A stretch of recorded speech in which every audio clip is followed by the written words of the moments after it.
Hello everyone, welcome to my YouTube channel physics by Geeta ma'am. देखिए, अब हमारा next topic है लॉज ऑफ लिमिटिंग फ्रिक्शन। जैसे हमने काइनेटिक फ्रिक्शन के 4 या 3 लॉज किए हैं, ऐसे ही सेम लॉज हैं लिमिटिंग फ्रिक्शन के भी। The magnitude of limiting friction, जो लिमिटिंग फ्रिक्शन कौन सा होता है, जहाँ पे ग्राफ हम ड्रॉ करते हैं, बॉडी क्या होती है just at the verge of moving over the another body, ये हमारा क्या है लिमिटिंग फ्रिक्शन। तो जो लिमिटिंग फ्रिक्शन है, ये फ्रिक्शन की डायरेक्शन है और ये फोर्स की डायरेक्शन है अप्लाइड।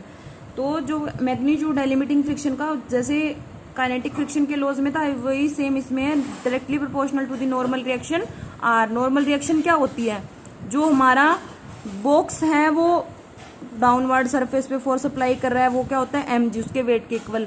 और इन टर्न जो ये सरफेस है वो बॉक्स के ऊपर फोर्स अप्लाई कर रहा है। Action and reaction are equal in magnitude but opposite in direction. R is equal to mg, magnitude क्या होगा इनका इक्वल होगा। तो यहाँ पे क्या है, जितना हम नॉर्मल रिएक्शन को बढ़ाएंगे, मीन्स जितना हम वेट को इंक्रीज करेंगे तो नॉर्मल रिएक्शन भी इंक्रीज हो जाएगी। सपोज मैंने वेट को इंक्रीज कर दिया तो नॉर्मल रिएक्शन भी क्या हो जाएगी, इंक्रीज हो जाएगी। तो नॉर्मल रिएक्शन इंक्रीज होगी तो हमारा जो फ्रिक्शनल फोर्स है लिमिटिंग फ्रिक्शन, उसकी वैल्यू भी क्या हो जाएगी, बढ़ जाएगी। एफ डायरेक्टली प्रोपोर्शनल है आर के। तो सेकंड है direction of force of limiting friction is always opposite to the direction. ये तो हमें पता ही है, फ्रिक्शन हमेशा ही मोशन जहाँ पे अप्लाइड फोर्स अप्लाई करते हैं तो उसकी हमेशा अपोजिट डायरेक्शन में होता है। Is opposite to the direction in which one body is at the verge of moving over the other. Body इधर मूव कर रही है, फ्रिक्शनल फोर्स कहाँ होगा, इस साइड होगा। जो एक्चुअल डायरेक्शन होती है वो tangentially along the surface of contact of two bodies. एक बॉडी ये है, एक बॉडी ये है, तो इसकी जो एक्चुअल डायरेक्शन होगी सरफेस ऑफ कॉन्टेक्ट के टेंजेंशियली, या इस साइड या फिर इस साइड, ठीक है, लिमिटिंग फ्रिक्शन की। थर्ड है the force of limiting friction is independent of area of contact. जैसे हमने काइनेटिक फ्रिक्शन के लॉज में किया है, इंडिपेंडेंट होता है एरिया ऑफ कॉन्टेक्ट पे। अगर हम, जैसे ये वेट था हमारा, इसका हम एरिया डबल कर दें, जैसे रिएक्शन ये थी, तो अब हम इसको यहाँ से रिमूव करके यहाँ पे अप्लाई कर दें, तो जो यहाँ पे रिएक्शन आ रही थी mg और r, जो डबल के केस में रिएक्शन हो रही थी, वो दोनों की जो सेम रहेगी, ठीक है, रिएक्शन सेम रहेगी, तो हमारा फोर्स ऑफ लिमिटिंग फ्रिक्शन भी इंडिपेंडेंट हो जाएगा सरफेस एरिया ऑफ कॉन्टेक्ट पे। फोर्थ है force of limiting friction between any two surfaces in contact depends upon the nature of material of surface in contact. मतलब जो लिमिटिंग फ्रिक्शन आपको पता है मॉडर्न व्यू के अकॉर्डिंग क्या थी फ्रिक्शन का कोज, जो सरफेस के अंदर क्या होती है, एक सरफेस के अंदर और दूसरे सरफेस के अंदर जो फोर्स ऑफ कोहिजन या एडिशन होता है। एडिशन क्या होता है, टू डिफरेंट सब्सटेंसेस के मॉलिक्यूल के बीच में attraction. Two different substances molecules create attraction, उसको हम बोलते हैं एडिशन, ठीक है। तो यहाँ पे दो डिफरेंट सरफेस होते हैं, तो उनके जो मॉलिक्यूल के बीच में क्या होती है, अट्रैक्शन होती है, उसको एडिशन बोलते हैं। तो नेचर ऑफ मटेरियल पे भी डिपेंड करता है जो हमारा लिमिटिंग फ्रिक्शन है। एंड स्टेट ऑफ पॉलिश, वो पॉलिश है या नहीं है। पॉलिश होंगे तो फ्रिक्शन क्या होगा, कम होगा। इरेगुलरिटीज होंगी तो फ्रिक्शन क्या होगा, ज़्यादा होगा। तो ये थे आपके 4 लॉज ऑफ लिमिटिंग फ्रिक्शन।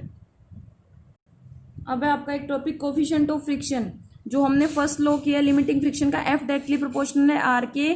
मतलब जैसे हम आर को इंक्रीज करेंगे तो हमारा फोर्स ऑफ फ्रिक्शन भी क्या होता रहेगा, इंक्रीज। आर क्या होता है, मीन्स अगर हम वेट को इंक्रीज करते हैं तो आर इंक्रीज हो जाएगा। आर इंक्रीज होगा तो इस साइड जो फ्रिक्शनल फोर्स है उसकी वैल्यू भी क्या हो जाएगी, इंक्रीज हो जाएगी। जब हम डायरेक्टली को रिमूव करेंगे तो एक कांस्टेंट आएगा mu. Mu is constant of proportionality, तो म्यू की वैल्यू यहाँ से क्या आ गई, एफ अपॉन आर। तो it is defined as the ratio of force of limiting friction to the normal reaction between them. तो म्यू का फॉर्मूला क्या होगा, रेशियो किस किस का, फोर्स ऑफ लिमिटिंग फ्रिक्शन और नॉर्मल रिएक्शन। जो ये एफ की वैल्यू है और जो आर की वैल्यू है वो क्या बताती है, कोफिशिएंट ऑफ फ्रिक्शन। नेक्स्ट है angle of friction. Angle of friction क्या होता है, जैसे देखो ये हमारा कोई भी ब्लॉक है किसी भी सरफेस के ऊपर, यहाँ पे जो इसका वेट एक्टिंग डाउनवर्ड्स है, normal reaction is acting in upward direction are.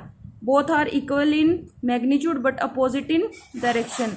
So here this line is the resultant of force of limiting friction FL, जो हमारा अप्लाइड फोर्स होता है इस डायरेक्शन में right side, and the force of limiting friction in left side, and this is normal reaction, and this line is the resultant of frictional force limiting force and normal reaction, and this line making an angle theta with the direction of normal reaction. तो this angle theta is the angle of friction.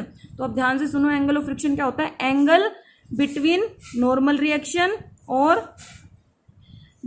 Angle which the resultant of force of limiting friction and normal reaction are. मतलब ये क्या है? Resultant of force of limiting friction and normal reaction makes with the direction of normal reaction are. मतलब जो इन दोनों का resultant है, ये लाइन जो एंगल आर के साथ बनाती है उसको हम क्या बोलते हैं? Theta. Angle which the resultant of F L and R makes with the R. मतलब ये line which resultant line makes with the normal reaction जो एंगल बनाती है उसको हम बोलते हैं एंगल ऑफ फ्रिक्शन। तो रिलेशन क्या होता है म्यू और थीटा के बीच में? तो ये हम पता करेंगे यहाँ से। ये ट्राइंगल सपोज हमने एज्यूम कर ली ए ओ सी, दिस इज ओ, ए ओ सी। तो यहाँ से टेंजेंट थीटा की वैल्यू क्या हो जाएगी? Perpendicular by base, A C by O A. A C किसके इक्वल है यहाँ से? ओ बी के, O B by O A. O B की वैल्यू क्या है? F L. ओ ए की वैल्यू क्या है? आर। तो एफ ओवर आर जो हमने पहले किया था, प्रूव कर दिया कि म्यू क्या होता है हमारा? टेंजेंट थीटा के इक्वल होता है। तो ये था आपका एंगल ऑफ फ्रिक्शन। ओके, दोबारा से बता देती हूँ एंगल ऑफ फ्रिक्शन क्या होता है। जो रिजल्टेंट लाइन होती है फ्रिक्शन और रिएक्शन की, जो रिएक्शन के साथ जो एंगल बनाती है रिजल्टेंट लाइन, उसको हम बोलते हैं एंगल ऑफ फ्रिक्शन, और उसकी वैल्यू होती है tangent theta is equal to mu. Mu क्या होती है? आपका कोफिशिएंट ऑफ फ्रिक्शन, जो हमने लास्ट में किया है। और कोफिशिएंट की वैल्यू क्या थी? F over R. वो किसके इक्वल हो गया? टेंजेंट थीटा के। ये था आपका एंगल ऑफ फ्रिक्शन। अगर कोई प्रॉब्लम है डिस्कस करना, अच्छे से अपने नोट्स बनाओ। ओके जी, थैंक यू।